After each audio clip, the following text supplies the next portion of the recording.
नमस्कार दोस्तों। चैत्र मास के नवरात्रे शुरू होने वाले हैं। नवरात्रे यानी नवरात्रि, यानी जिनको बहुत ही खास माना जाता है। माँ दुर्गा की इसमें आराधना की जाती है। चैत्र के नवरात्रे बहुत ही ज्यादा खास होते हैं क्योंकि ऐसा माना जाता है कि चैत्र मास की प्रतिपदा तिथि को ही ब्रह्मा जी ने सृष्टि की रचना की थी। और इन 9 दिनों में माँ दुर्गा की उपासना करके सभी लोग अपनी मनोकामनाएं पूरी कर सकते हैं। माँ दुर्गा की विशेष कृपा सभी लोगों पर बरसती है। लेकिन क्या आप जानते हैं कि माँ दुर्गा की आराधना किस प्रकार की जाती है? घट स्थापना कैसे की जाती है? घट स्थापना और कलश स्थापना में क्या अंतर है? या फिर आप जानते हैं कि घट स्थापना को किस मुहूर्त में किया जाना चाहिए? अगर ये सभी बातें आप जानना चाहते हैं तो हमारे इस वीडियो को लास्ट तक जरूर देखिए, क्योंकि मैं अपने वीडियो में आपके लिए लेकर आ रही हूँ घट स्थापना की पूरी विधि। किस प्रकार से आप घट स्थापना कर सकते हैं और इस साल 2024 में जो चैत्र के नवरात्रे शुरू होंगे उसके लिए शुभ मुहूर्त क्या होगा। तो इस वीडियो को लास्ट तक जरूर देखिए। नमस्कार, मैं डॉक्टर सोनिका जैन। मैं आपके लिए लेकर आ रही हूँ माँ दुर्गा पर घट स्थापना के संबंधित सभी सवालों के जवाब। आज मैं आपके लिए लेकर आ रही हूँ घट स्थापना क्यों की जाती है। क्योंकि घट स्थापना के बिना माँ दुर्गा की पूजा अधूरी मानी जाती है। बिना घट स्थापना के आप माँ दुर्गा की पूरी तरह से आराधना नहीं कर पाते। घट स्थापना में ऐसा माना जाता है कि जो घट स्थापित किया जाता है उसमें सभी 33 कोटि देवी देवताओं का आह्वान किया जाता है। उसमें चारों वेद, सारी नदियां, इन सभी का आह्वान किया जाता है। उसे बहुत ही पवित्र माना जाता है। ये भी माना जाता है कि उस घट के मुख पर विष्णु जी का वास है, उस घट के कंठ पर शंकर जी का वास है और उस घट के निचले हिस्से पर भगवान ब्रह्मा जी का वास है। और जो उसके ऊपर नारियल की स्थापना की जाती है उस पर माँ लक्ष्मी का वास है। इस प्रकार घट स्थापना बहुत ही ज्यादा प्रमुख हो जाती है किसी भी कार्य को करने के लिए। इसीलिए घट स्थापना नव दुर्गा में स्थापित की जाती है। घट स्थापना को ही कलश स्थापना कहा जाता है। इन दोनों का बस नाम अलग है, लेकिन इनको स्थापित करने का तरीका बिल्कुल ही सेम है। दोस्तों, घट स्थापना करने के लिए आपको बहुत सारी सामग्री की आवश्यकता होती है। आप जब भी घट स्थापना करना चाहते हैं तो पहले सामग्री को अपने पास एकत्रित कर लीजिए, उसके बाद ही आपको घट स्थापना करनी चाहिए। तो घट स्थापना के लिए आपको कुमकुम, गंगा जल, शुद्ध जल, जौ के दाने, कुमकुम, हल्दी, कपूर, सिंदूर, लाल चुनरी और इस तरह बहुत सारी चीजों की आवश्यकता होती है। साथ ही साथ आप कुछ ताजे फल और सूखे मेवे भी ले सकते हैं। इसके अलावा आपको दुर्वा भी लेनी चाहिए क्योंकि दुर्वा को बहुत ही शुद्ध माना जाता है।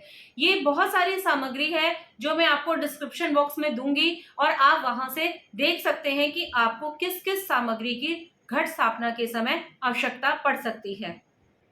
आगे हम बात करते हैं कि घट स्थापना किस प्रकार से की जा सकती है, यानी घट स्थापना की प्रॉपर विधि क्या है। तो घट स्थापना के लिए सबसे पहले आप जब घट स्थापना करना चाहते हैं उस स्थान को पवित्र करें। आप सबसे पहले खुद नहा धोकर तैयार हों और उस स्थान पर आप गंगा जल छिड़के जहां पर आप घट स्थापना करना चाहते हैं। उस स्थान को बिल्कुल पूरी तरह से शुद्ध करने के बाद आप उस पर लाल कपड़ा बिछाइए। आप वहां पर कोई चौकी रख सकते हैं और उस चौकी के ऊपर लाल कपड़ा बिछा सकते हैं।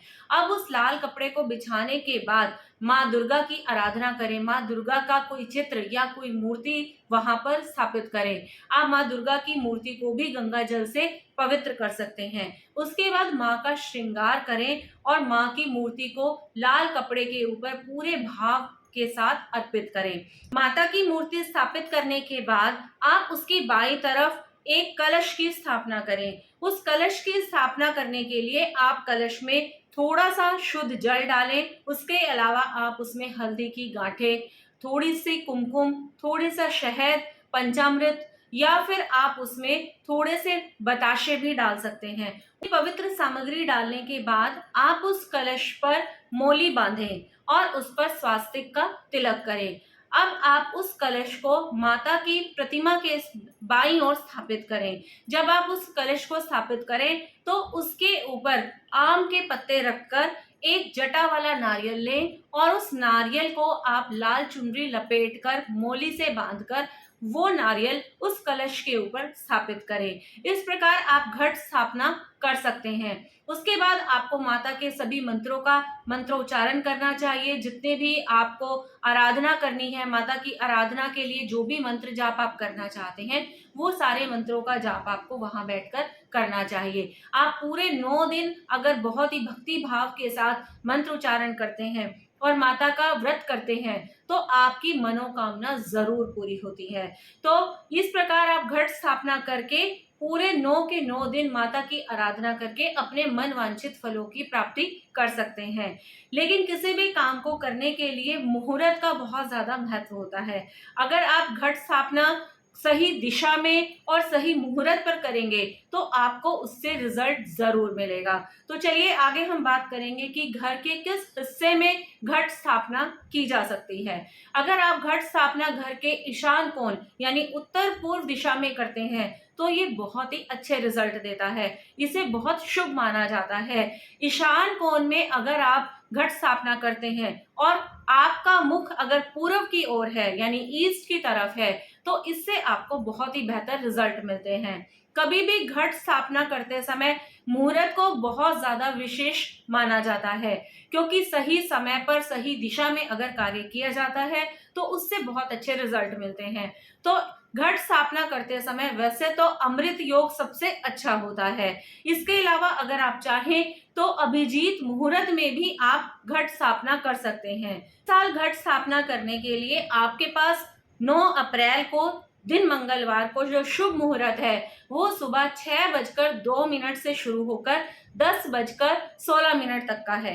ये मुहूर्त बहुत ही अच्छा है। इस समय आप घट स्थापना कर सकते हैं। लेकिन अगर किसी कारणवश आप उस समय घट स्थापना नहीं कर पाते तो आप अभिजीत मुहूर्त में भी घट स्थापना कर सकते हैं। 9 अप्रैल को अभिजीत मुहूर्त सुबह 11:57 से शुरू होकर दोपहर 12:48 तक रहेगा। आप अपने घट स्थापना का कार्यक्रम इसके बीच में कर सकते हैं। ये बहुत ही शुभ माना जाता है। दोस्तों, घट स्थापना करने पर आपको इस चीज का ध्यान रखना है कि माता के सामने जो भी आपने घट स्थापना की है उस समय आपको वहां पर एक अखंड ज्योत जरूर लगानी है। वो अखंड ज्योत आपकी घट स्थापना के समय से लेकर आपके नवरात्रि के पूरे 9 दिन तक उस अखंड ज्योत को आपने जलाना है। अगर आप इस तरह के काम को करते हैं तो आपकी मनोकामना जरूर पूरी होगी। दोस्तों, माता दुर्गा को बहुत ही साहस का प्रतीक माना जाता है।